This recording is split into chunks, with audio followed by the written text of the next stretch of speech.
दोस्तों इंग्लैंड के खिलाफ खेले गए पहले ही टी20 मुकाबले में टीम इंडिया ने रचा इतिहास। जहां भारतीय टीम ने पहले गेंदबाजी करते हुए रवि बिश्नोई की खतरनाक गेंदबाजी की बदौलत इंग्लैंड के बल्लेबाजों का किया सुपड़ा साफ और रवि बिश्नोई ने पहले ही टी20 मुकाबले में 6 विकेट लेकर बनाया अनोखा रिकॉर्ड। तो वही दोस्तों बल्लेबाजी में रिंकू और सूर्या ने खेली धुआंधार पारी। जहाँ मैदान पर आते ही दोनों ही बल्लेबाजों ने अपने बल्ले से किया चमत्कार और चौके छक्कों की बारिश करते हुए अंतिम की ओवर में पलटा पूरा मैच और 35 रन ठोक करके बनाया अनोखा रिकॉर्ड। नमस्कार दोस्तों, स्वागत है आपके अपने पसंदीदा क्रिकेट चैनल क्रिक अबूबू में। दोस्तों इस वीडियो में हम आपको भारत और इंग्लैंड के बीच नागपुर में खेले गए पहले टी20 मुकाबले की पूरी रोमांचक हाईलाइट आपके सामने परोसने वाले हैं। लेकिन दोस्तों वीडियो में आगे बढ़ने से पहले आप रिंकू सिंह और सूर्य कुमार यादव में से किसे टीम इंडिया का सबसे बेहतरीन टी20 बल्लेबाज मानते हैं, अपने कीमती सुझाव कमेंट के माध्यम से जरूर बताएं। वीडियो पसंद आए तो इसे लाइक करिए और चैनल को सब्सक्राइब कर अपना प्यारा सा सपोर्ट जरूर दिखाएं। दोस्तों जैसा कि आप सभी जानते हैं कि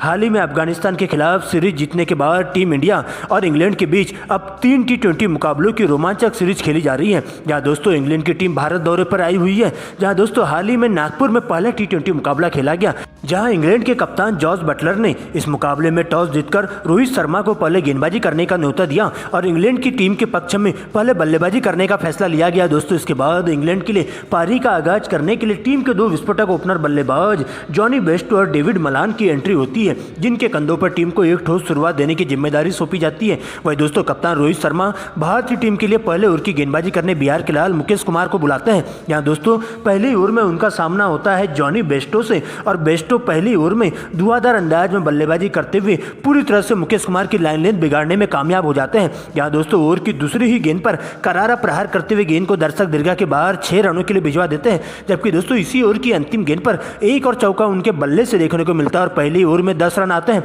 लेकिन दोस्तों इसके बाद रोहित शर्मा दूसरे ओवर की गेंदबाजी करने के लिए भारतीय टीम के दूसरे तेज गेंदबाज अर्शदीप आते हैं, जहां उनका सामना होता है बाएं हाथ के विस्फोटक बल्लेबाज डेविड मलान से और मलान भी अपने ही अंदाज में हाथ खोलते हुए दिखाई देते हैं और एक ही ओवर में 3 लगातार चौके ठोकते हुए अर्शदीप की पूरी तरह से धज्जियां उधेड़ कर रख देते हैं। जहां पर दोस्तों आगे भी इसी अंदाज में दोनों बल्लेबाजों का बल्ला चलते हुए दिखाई देता है, जहां पर दोनों बल्लेबाज बॉल देखो और बॉल पेलो वाले नियम के तहत बल्लेबाजी करते हुए अपनी टीम को एक ठोस शुरुआत देने में कामयाब हो जाते हैं। जहां पर दोनों बल्लेबाजों के द्वारा आती सी बल्लेबाजी की जाती है और भारतीय टीम के तेज गेंदबाजों की पूरी तरह से हवा टाइट कर दी जाती है और पावर प्ले के दौरान टीम के स्कोर को बिना विकेट गंवाए 62 रनों तक पहुंचा दिया जाता है। और देखते ही देखते दोनों बल्लेबाजों के बीच में एक शतकीय साझेदारी भी पूरी हो जाती है, जहां पर दोनों बल्लेबाज अपनी अपनी हाफ सेंचुरी के नजदीक पहुंचने की पूरी कोशिश करते हैं। लेकिन दोस्तों इसी बीच इस साझेदारी के ताबूत में कील ठोकने के लिए कप्तान रोहित शर्मा अपने स्पिन गेंदबाजों को अटैक पर ला लेते हैं। जहां पर दोस्तों 90 ओवर में रवि बिश्नोई गेंदबाजी करने आते हैं और अपनी फिरकी के माया जाल में फंसाते हुए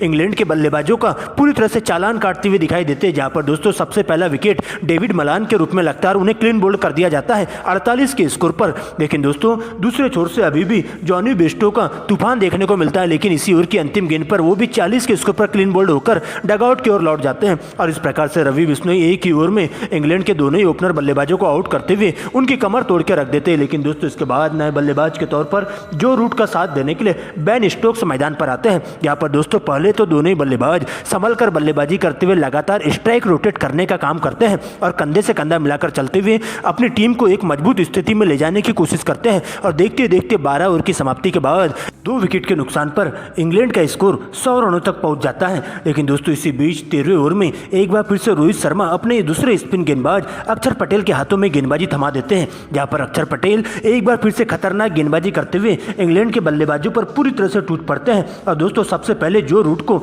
42 रनों के स्कोर पर चलता करते हैं। लेकिन दोस्तों इस प्रकार से इंग्लैंड की टीम को लगने वाला तीसरा झटका देखा जाता है। लेकिन दोस्तों इसी ओवर की अंतिम गेंद पर बेन स्टोक्स भी जल्दबाजी कर बैठते हैं और बड़ा शॉट खेलने के चक्कर में सीमा रेखा के पास कैच आउट होकर 20 रनों के स्कोर पर ही पवेलियन का रास्ता नाप लेते हैं। जिसके बाद दोस्तों नए बल्लेबाज के तौर पर कप्तान जोस बटलर आते हैं और अब जोस बटलर का साथ देने के लिए लिविंगस्टन की एंट्री होती है। यहाँ पर आते ही दोनों बल्लेबाज बॉल देखो और बॉल पेलो वाले नियम के तहत बल्लेबाजी करते हुए टीम के लिए ज्यादा से ज्यादा रन जोड़ने का काम करते हैं। यहाँ पर दोनों बल्लेबाजों के द्वारा टीम इंडिया के तेज गेंदबाजों के साथ साथ स्पिन गेंदबाजों पर पूरी तरह से हावी होते हुए उनके ऊपर दबाव बनाने की कोशिश की जाती है और हर ओवरों में चौके छक्कों की बारिश करते हुए टीम के लिए ज्यादा से ज्यादा रन जोड़े जाते हैं। लेकिन दोस्तों 18वें ओवर में एक बार फिर से रवि बिश्नोई दोनों ही बल्लेबाजों को आउट करते हुए इंग्लैंड की टीम को करारा झटका देते हैं। जहां पर दोस्तों कप्तान बटलर 24 रन जबकि लिविंगस्टन 29 रनों की धुआंधार पारी खेलते हुए डगआउट की ओर लौट जाते हैं। लेकिन दोस्तों इसके बाद निचले क्रम के बल्लेबाजों की एंट्री होती है, जहां पर निचले क्रम के बल्लेबाजों के तौर पर क्रिस वोक्स और आदिल रशीद के द्वारा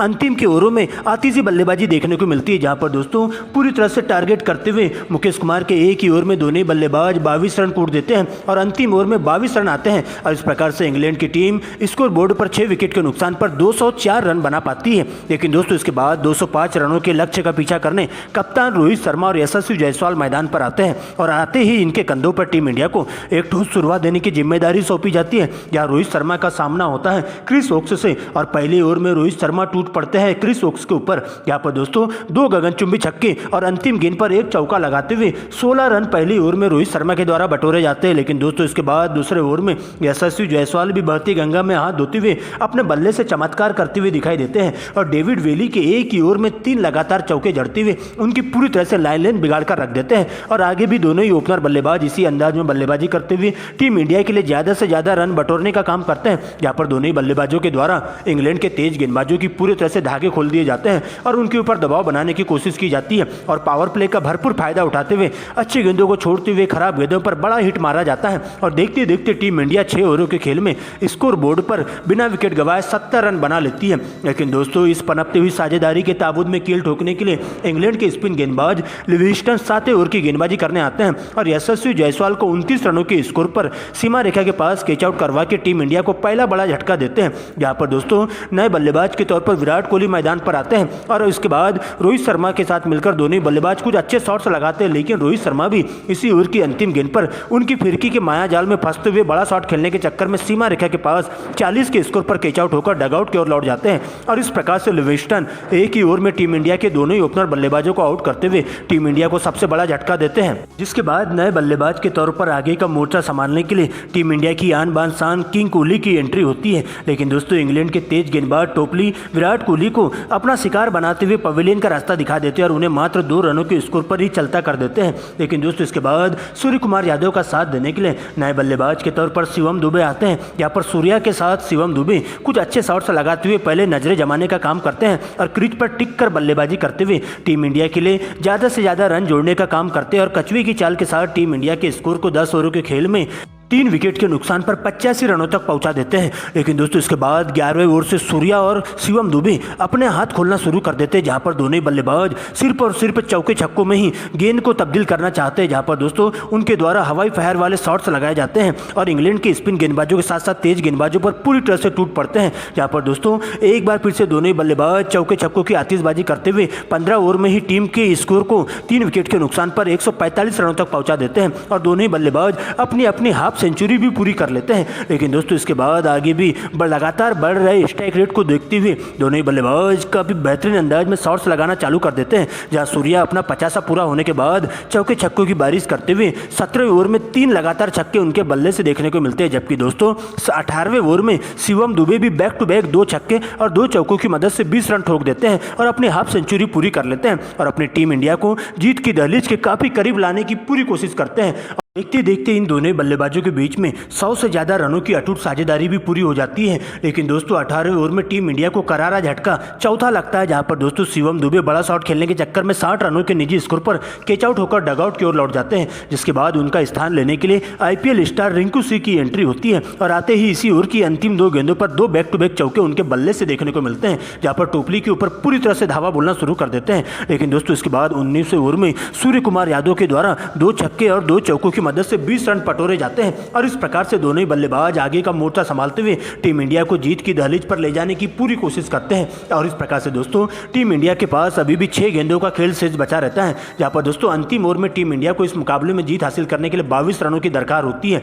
लेकिन दोस्तों इसके बाद सूर्य कुमार यादव के सामने अंतिम ओवर की गेंदबाजी करने के लिए इंग्लैंड के तेज गेंदबाज क्रिस वोक्स आते हैं, जहां पर सूर्य कुमार यादव शुरुआत की 4 गेंदों में 2 छक्के और 2 चौके लगाते हुए 20 रन बटोर लेते हैं। लेकिन दोस्तों अभी भी 2 गेंदों का खेल शेष बचा रहता है और 2 गेंदों में टीम इंडिया को 2 रनों की दरकार होती है। लेकिन दोस्तों एकदम जड़ में गेंदबाजी करते हुए 5वीं गेंद पर कोई भी रन नहीं आता है, जहां पर दोस्तों 5वीं गेंद मिस हो जाती है। लेकिन दोस्तों इसके बाद एक बार फिर से सूर्य कुमार यादव टीम इंडिया की उम्मीद बनकर डटे हुए रहते हैं और अंतिम गेंद पर 2 रन के बदले एक करारा 1 बाउंस चौका जड़ते हुए टीम इंडिया को इस पहले टी20 मुकाबले में 6 विकेट से शानदार जीत दर्ज करवा लेते हैं। और इस प्रकार से दोस्तों लगभग हार चुके मुकाबले में सूर्य कुमार यादव और शिवम दुबे के साथ साथ रिंकू सिंह के द्वारा खेली गई धुआंधार पारी के बदौलत टीम इंडिया पहले टी20 मुकाबले में जीत दर्ज कर लेती है।